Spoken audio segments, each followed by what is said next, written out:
Influence is very, very, very, very powerful.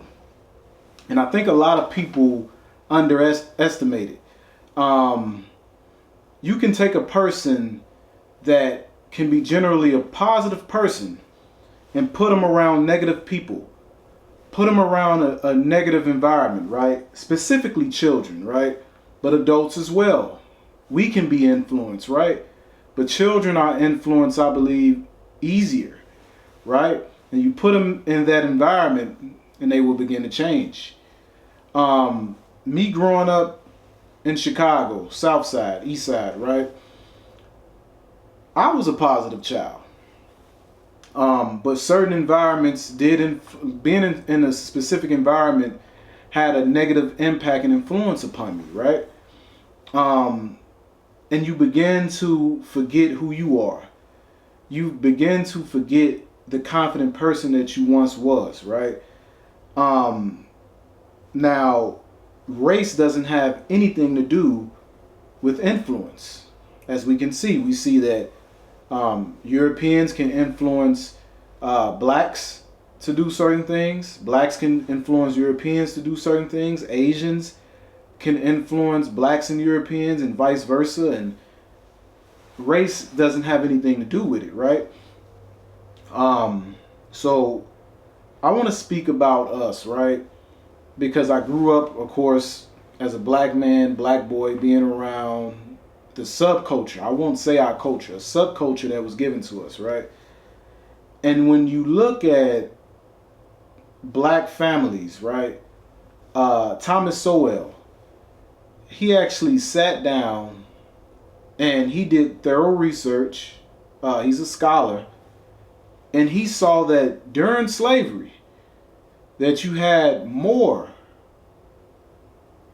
black men and women raising families than after the Jim Crow days. Why is that? Well, when you look at before Jim Crow in the 50s, we didn't have a lot of access. Well, television came out in the 50s, right?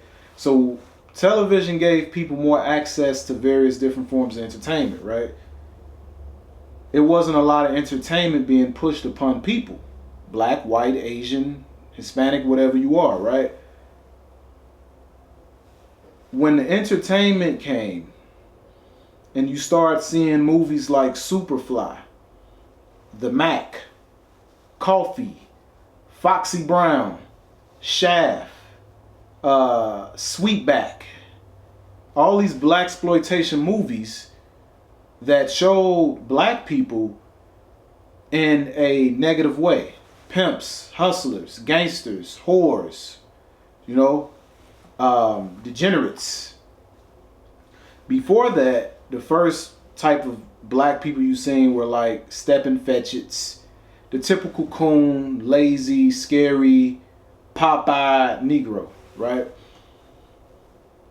But then it's negative. That was negative, but then it's violent, the pimp, the whore, the hustler.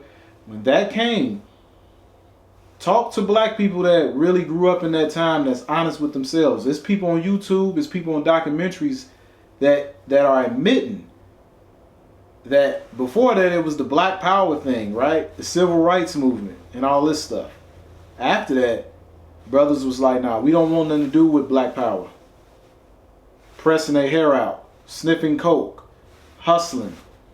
You gotta get mine. I gotta get mine, you gotta get yours. It was that type of mentality. I truly believe that was because of influence.